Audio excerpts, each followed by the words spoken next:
To get to the Bulabog Putian National Park from Iloilo City, it will take you 1 hour and 30 minutes riding a dinghy jeepney or van, which is available at the Northern Central Iloilo Transport Terminal in Barangay Tagbak, Haro, Iloilo City.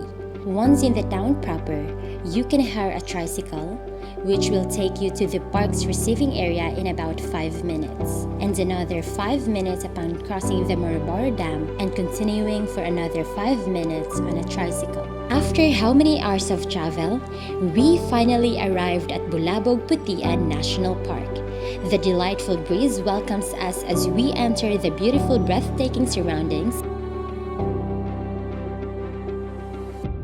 which is why we quickly register in order to begin our tour. It's undeniable how enthusiastic we are to begin exploring the national park. While walking, the trees provide us a cause to stop and study and learn so that we can be knowledgeable about our own resources. First tree is mahogany. Second is the narrow tree. There are also placards placed on trees that contain a quote that acts as a reminder for us to care for our environment. As we reached this big, tall, and beautiful tree, we were struck by how beautifully God crafted these things.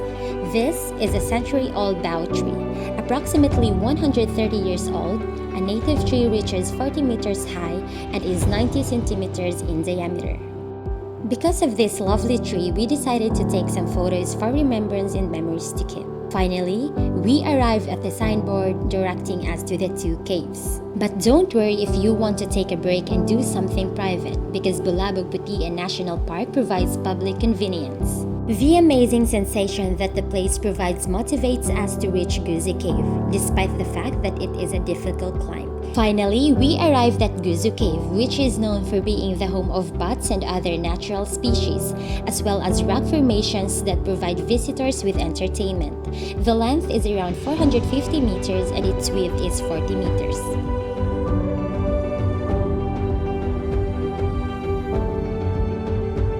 Bulabog Putian National Park is a protected rainforest area noted for being a living flora and animal museum. You may pause and admire its beauty, but be cautious not to trample on it because we must still take care of our reaches.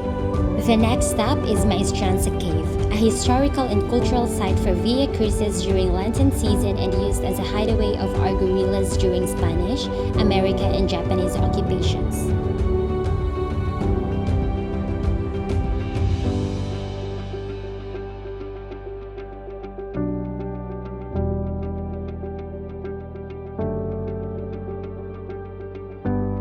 And for our final destination, we continue to walk and take in our breathtaking scenery.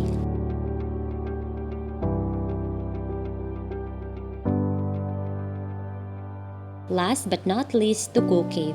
It is a small cave with magnificent stalactite and stalagmite rock formations that provide a fantastic experience for guests and spelunkers.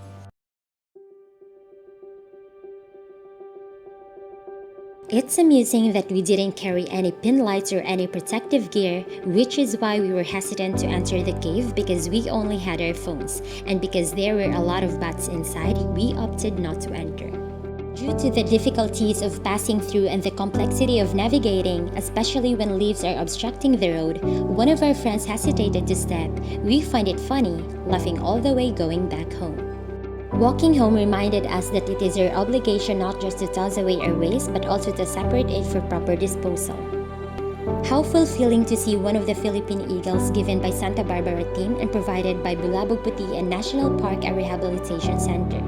There's also a friendly monkey who makes people feel at ease, demonstrating how caring the national park's personnel are. And how incredible to witness this Philippine temple pit viper, a venomous viper differentiated with the presence of a heat-sensing pit organ. Before we go home, we decided to interview one of their staff members, but before that, we first introduced ourselves and what school we came from and what is the purpose for our visiting. Wala ta. May ara. Agin po ko ang takina. Agin po ko ang tagina. Away Sa maglibot ka balat Hindi na kadtuan ta. Why yun Oh, na? wala. Nakatpay wa ito nagsaka. Dako pa di ang gazebo makita mo baro ta ko damang. Ay, wa ito kakad. Makadto ta to.